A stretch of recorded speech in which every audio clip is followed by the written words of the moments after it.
Hi, my name is Howard Newman, 33 years of age. Today is April 21st, 2008. Currently in downtown Sacramento. Got my partner in crime, my coworker here, Mr. Noah. My name is Noah Winchester. I'm 24 years old. Today is April 21st, 2008. I'm located in Sacramento, California. And I'm assisting my friend here, the coworker, Howard. Okay.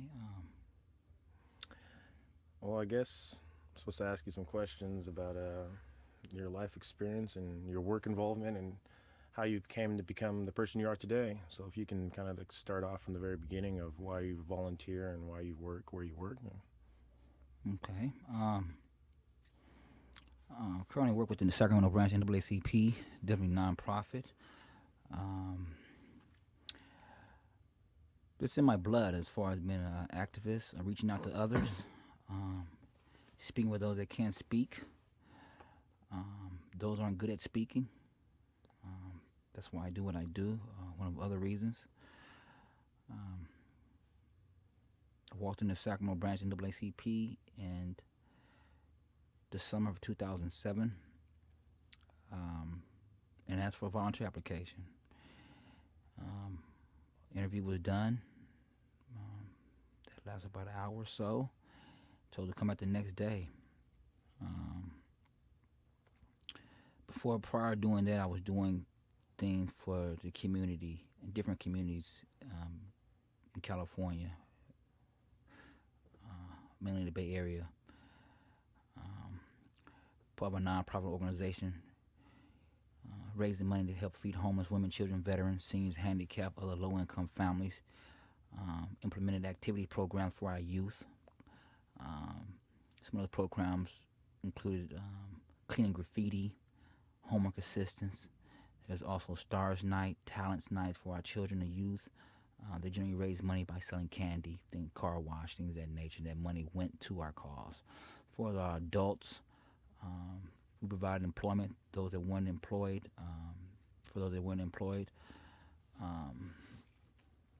all the money came to transportation, assisting others. So I stay within the realms of helping others. That's how I got into the doors of the NAACP. What made you start doing it? Like your very first volunteer experience. My very first, it can't really hard to pinpoint when I very first started volunteering. It just doesn't, it just doesn't really just start. But I would say this, actually about 3 years ago, or close to it, had one of my friends come to me. I was actually doing some community service, went around the shelter area, and one of the guys I play chess with and everything, he comes up to me and says, HD, man, why don't you come out here and help us raise money and, connect with our people who are doing bad. I was very hesitant at first. I did it. I saw the feedback that I was getting from the public when I exposed our cause, which was not really good feedback. That just compelled me to stay with it. That's basically how that started. It's still a part of me. What do you get out of helping? I get the satisfaction that I see that I'm giving some form of give back. If it's not necessary, giving someone $1 or something to eat, or if they need information, how to get to the school, living situations need assistance in, I'm going to be there. And when I get out of it is satisfaction and knowing I did the right thing. That's it. Is there a specific instance where you that you can remember that's significant to you in your volunteer? There's quite a few significant situations. There's times I've been arrested. There's times I've been spit on.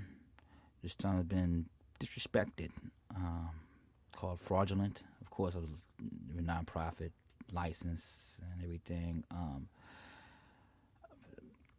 As far as one single just very unique situation. All of them are unique. I would say my arrest in Oregon would be the most compound. Um, Actually, we were doing a fundraiser in Portland, Oregon, in front of a store for our organization. I was doing an assessment of the community. There's a lot of homeless out there, and had my donation equipment, literature, license, and so forth in front of a store. And they came out and said, "We don't want you here." And I explained to them I'm engaged in constitutionally protected activity. I'm not violating the store, the customers, or the safety of the store customers. They just have to call the police. Police came, never got out the car, looked at me, said, "Hey, how you doing, buddy?" I said, "Everything's good."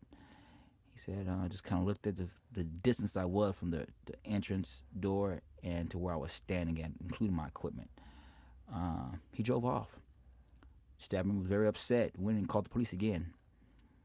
I went around the corner and called the police myself, and said that call was made. Could we, if the officer comes, make sure he's very neutral, and I don't want to be, taken advantage of. I want to be, treated fair. Soon as the officer came up, he was not fair. He was already sided with the staff. He seen that I was intelligent, that I knew what I was talking about, but out of I can't really say why, but it was just totally not right. I was even further away from the door. Stuff was folded up, not even a leaflet, and they still arrested me.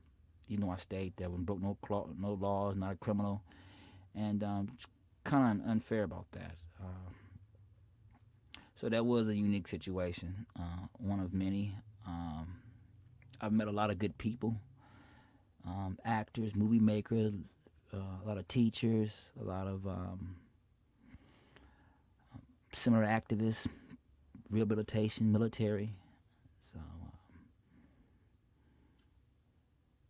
do you have an instance that you can remember that you received some sort of justification from by volunteering? You felt like you did something, you accomplished something that you were a part of?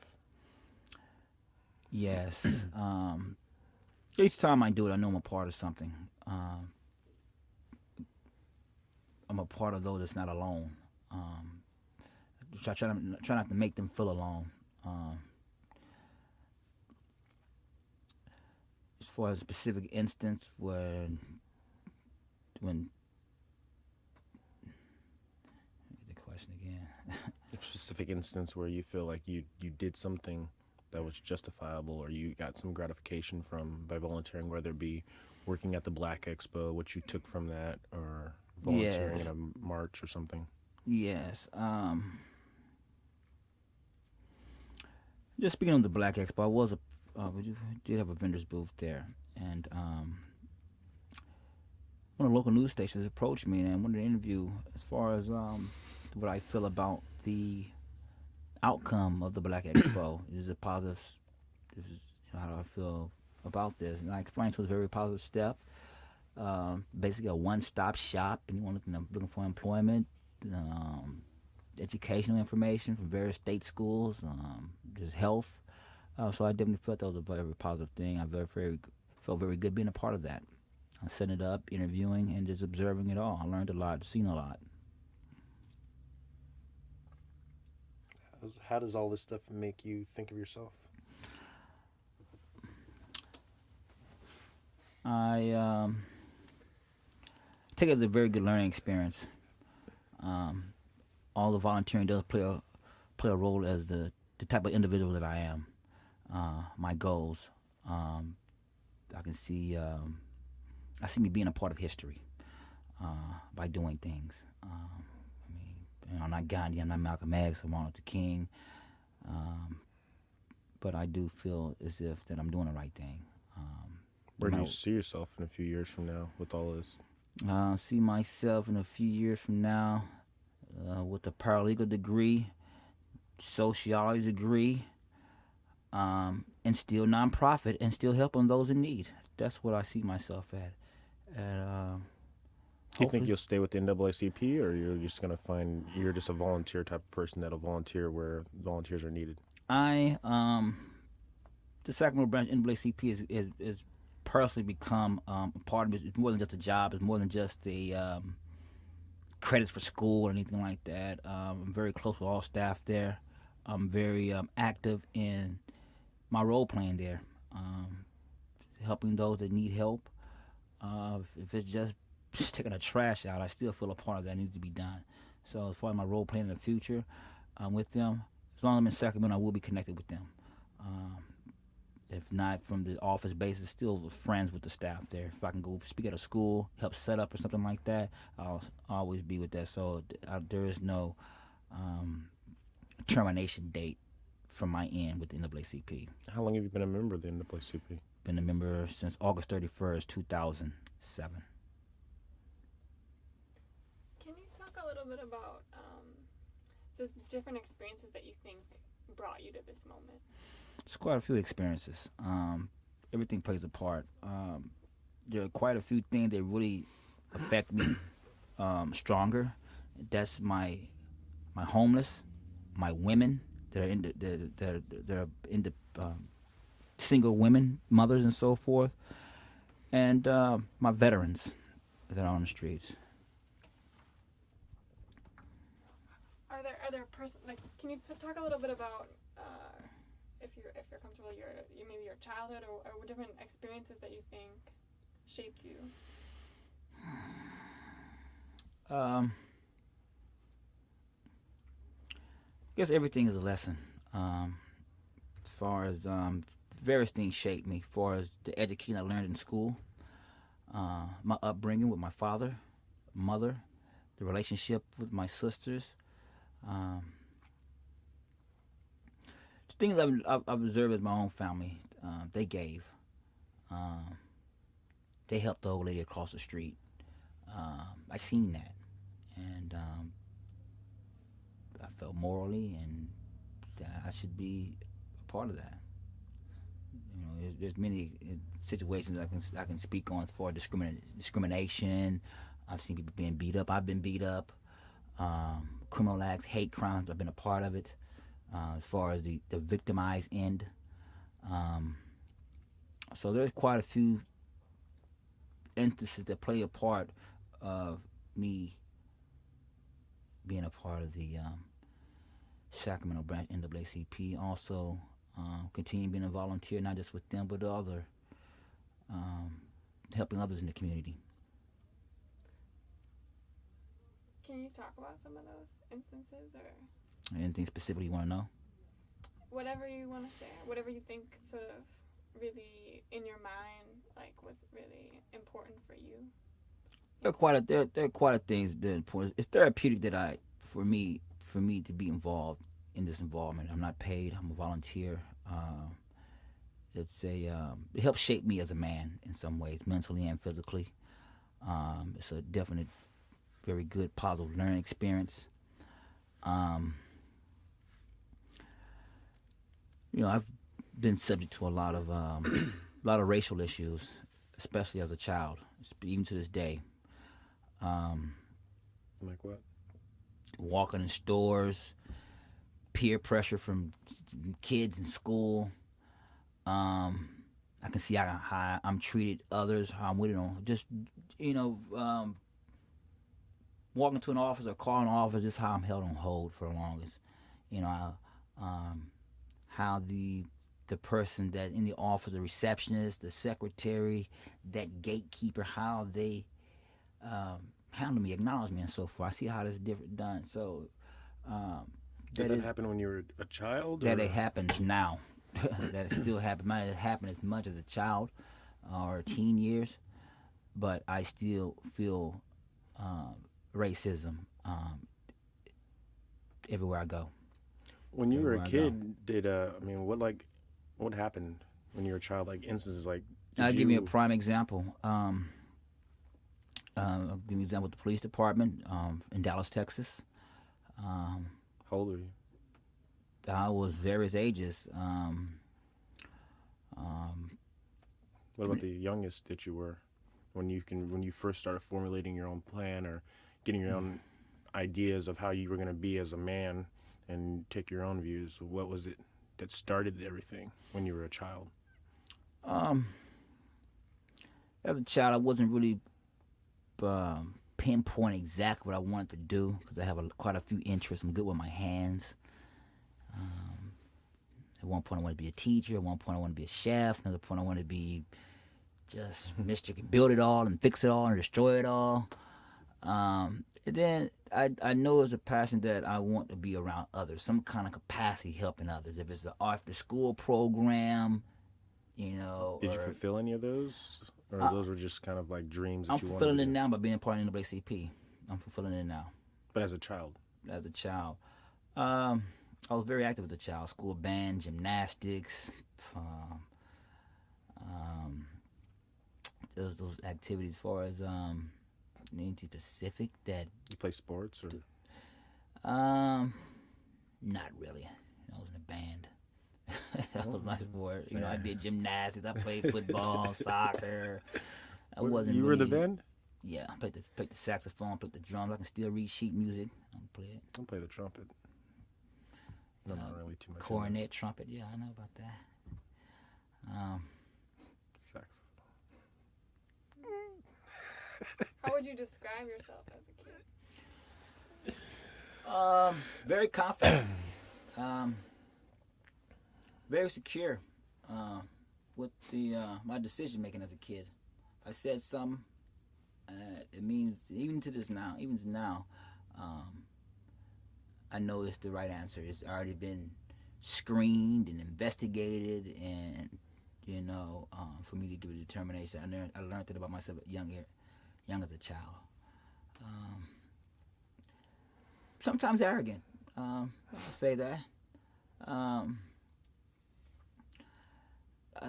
I know it's as a child, and now that it's some way I need to be heard. If it's verbally, if it's written, if it's electronic message, or if it's some kind of communication of me being heard, I notice that about me.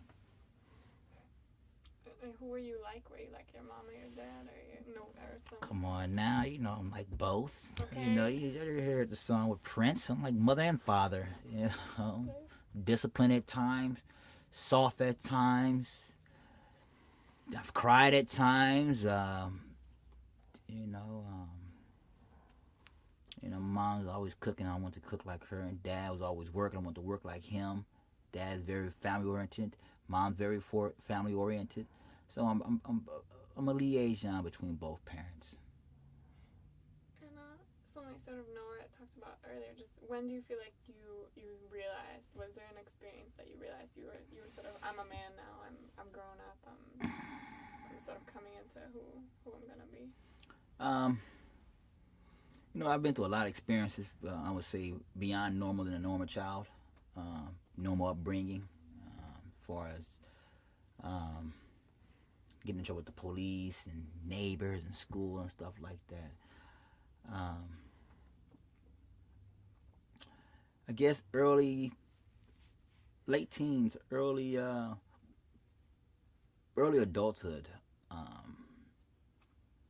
I guess I really just seen myself as who I am. I am that person. I am interested in life. I am interested in others. You know, I'm not a selfish person. I might want to play or portray to be selfish, but I still give a person my last. You know, I got $1. You can take that $1. So I would say within. Keep in mind, it was always been within me. In me, as far as discipline and standpoint on the mission that I'm on right now. I would say began in my early 20s. Within the last 6-8 years, it's been more profound. As far as me researching, getting more in schools, going out to contacting organizations. So I say within these last few years, this has been a little bit more, way more serious, more active. What does this work mean? You know, like, what's tangible about the work? Like, what are the moments of the work? What's the day-to-day of the work? Basically, the NAACP is a definitely nonprofit organization, which stands for National Association for the Advancement of Colored People. It was founded in 1909 founded in 1916 in the Sacramento chapter. There's quite a few things that we do there. We get a lot of calls, very high volume wave of calls. I do respond to those calls, of course. Those calls relate to various forms of education. There's housing, employment issues, community events, membership. Of course, there's email. Of course, there's fax. Various things, employment opportunities. Could you participate in this event? Participate in this school event? Speak here. The walk-in clients come in at any time. Usually have experienced some form of discrimination, and best of my ability, I give them direction, which way to go, who to talk to, what we can do here. That's what I do there, and that's usually an all-day thing.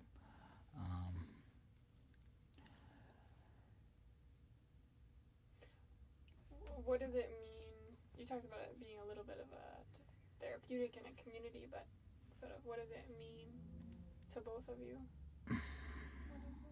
To work in the NAACP? When I started volunteering in the NAACP, it was a different feeling. It was something to do, not knowing too much about it, and I always had one perspective on how life went and how the law was and how things like that worked out. But spending my free time in NAACP, taking people's phone calls, listening to them when they're irate, they're mad, they're irritated, they feel that they've been unjustly treated, wrongfully arrested, harassed, or whatever that case may be. Their feelings are very real. So they're calling us to relate their feelings, and it's our job as the call taker to at least, if anything, listen to what they have to say. And I mean, I feel the thing I take away from that is that when I leave the office on the days that I take a lot of phone calls, I know that at some point in that day, I made somebody else's day just a little bit better by allowing them to vent, allowing them to speak their mind and express themselves as why they're frustrated. Because in the end of the day, that's all they want. They feel that they were wrongly treated, so they're calling somebody else to make them feel better. I mean, they want some action taken. They want something done. So they call us to see what we can do. And we point them in the right direction, listen to their complaint. And that, I mean, the tangible feeling from that I get away is just the satisfaction that I know that I helped somebody, whether it be listening or giving them information or pointing them into an area that'll help them out, the business. If they don't like that business, contact the Better Business Bureau or make a formal complaint with the police department if you don't like the way that police department handled their situation, giving them the information that they need. Do you ever get really frustrated hearing about all these situations with people? How do you not be just like overcome with anger about things that people are going through? Well, with me being a people person and me already experiencing different forms of frustration, humiliation, I'm not new to it. I say that I'm not new to it. It's difficult. I try not to get emotionally involved. I'm not going to say that it does affect me. The information I do come across, it just, my heart sinks at times.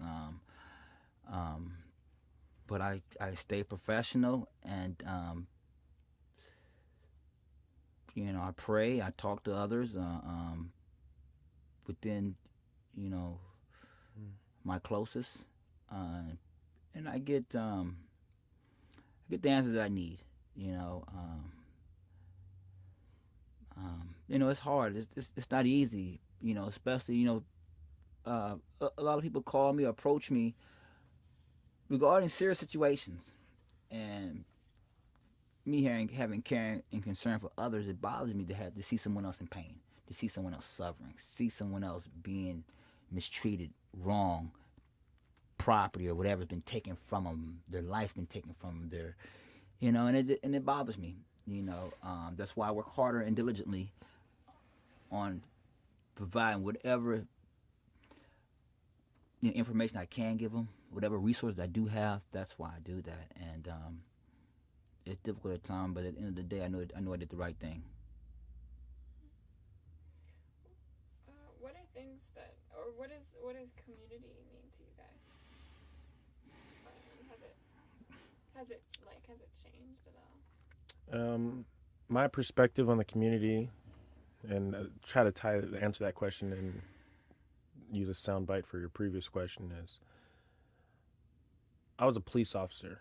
Still, I'm a peace officer in the state of California, but not currently employed as a police officer. But I was on one side of it, and I got to see a lot of different things, how people are treated and how we handled our situations. And then we get phone calls in the NAACP office with people saying that they feel that they're unjustly treated by officers or police officers.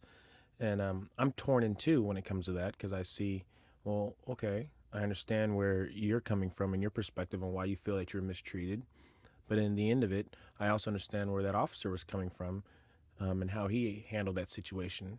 Because a lot of people don't understand that at the end of the day, you can work at McDonald's and go in at 9 o'clock at night and get off at 7 the next morning or 6 o'clock the next morning and not have a fear of losing your life.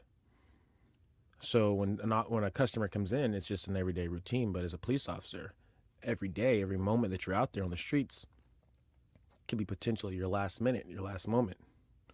And kind of puts you on edge. So if you treat somebody a little discourteous or uncomfortably, it's all in your own safety. And now, tying that into the next question about how I feel about the community, it's, to be honest with you, I'm a little flabbergasted when it comes to it. And I think the community is very ignorant. And a lot of people are very ignorant when it comes to handling a lot of different situations, whether it be politics, whether it be city laws, city ordinances, your neighbors. They lack the common sense to handle the simplest problems. And that's why they call the police, because they want somebody to come and handle their problem. Because that's essentially what we do. We come out there and we diffuse your problem.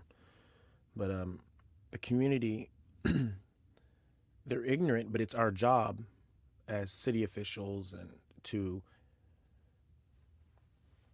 teach them, to give them the information that they need. And that's why in the NAACP, when people call and ask me questions, I give them an abundance of information from different perspectives, from my paralegal degree, from either from my military experience or my overseas experience or my police department experience. I give them all the information that I can, and just my general life experience that you can give somebody. But working with the community, I mean, you get this feeling that you're helping, because people legitimately have questions that they call and they ask. And it's not your place to tell them that they're ignorant, but it's your place to educate them where they're lacking. And if we all did that as a whole, the community would be better. If we stop pointing the fingers and we all start educating each other and communicating with each other and explaining why we do certain things, and be a better community, things would work out a lot easier. What communities do you feel like you belong to or you feel connected to? I belong to the community of life. That's what I belong to. I was born and raised in Dallas, Texas. I'm living in Sacramento. I'm just not going to claim the north area or the south area or the east area. I'm for everybody. So whatever community that I'm walking through, I'm part of that community. Okay? Anybody needs my help that's in another city, am I able to do it? I'm part of that community also. So I'm not just going to limit myself. I'm in Sacramento, just the Oak Park or the El Paso Heights or different areas of the Metroplex. For everybody. We have about 10 minutes left. Are there any, if you had sort of, because you're both, older, a little bit older. And so, in terms, no, I mean, I can't. Or like Metamucil odor? No, but I mean, like, if you have, you're both men. Heather Kane and breathing apparatus. Exactly. But if you had sort of a young, boys, men coming up, what stories would you tell them? What would you tell them about what they're facing and what they're dealing with and how they should handle? Go ahead. If I had a young boy, I know I would definitely explain my experience in the military and teach them about life in general. I was 17 joining the Marine Corps, and I did that whole spill, went overseas and did the Iraq tour, did 2 tours of Iraq, got shot the second time in Iraq. And to be faced with things like that in a different country where the laws are different and the people are legitimately different, I think that's informational, that you need to give that to your offspring or anybody that's willing to listen, and let them know that life isn't guaranteed. The way we live life here isn't guaranteed. It can change any day. And there's several instances in Iraq where you're getting shot at, and you don't know why you're getting shot at, but you are. The feelings that you get from it, first you get mad, and then you get sad, and then you get scared, and to let them know that those are okay, and that it's okay to experience feelings, and to live your life like it's every day, like it's the last day of your life, because you don't know. You never know when it's going to be, and to always put your best foot forward every day, because essentially that day could be your last. Are there other things you want to talk about or share? There's a couple of things I just want to reinforce with children. It's very important, I believe, to have a close relationship with your child. Even if it's not your biological child, it's still maybe your girlfriend's child, stepchild, or maybe the neighbor's child who's close to you. Anyone that accepts you as a father figure, mother figure. I'm a strong advocate for education, communication with our youth. It's just very important for the child, so they can not only connection, but that they feel their respect, that in a way they can feel a part of your story by them knowing it, part of your experience. That explains a lot of decision making that we might do just by them having, oh, I know why Daddy does this now. Oh, okay. So I mean, I do support having a strong bond relationship with the children. It's not necessarily your own. Maybe it's a community center, parks or whatever. I definitely support that. I just have one more question. Is there somebody that sort of gave you a gift or taught you something incredible, like sort of was? And I know our families are often, but there are. Let me just say this right here. I try to stay around positive people. People that don't take life for granted, just as it's a hangout time. All my associates in work are definitely positive. I've got a lot from my mother, her determination, her discipline. My father, a lot from school. I'm still learning. Like I said, each day is a learning experience.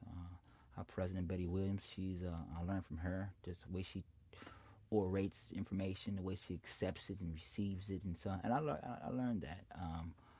Patience.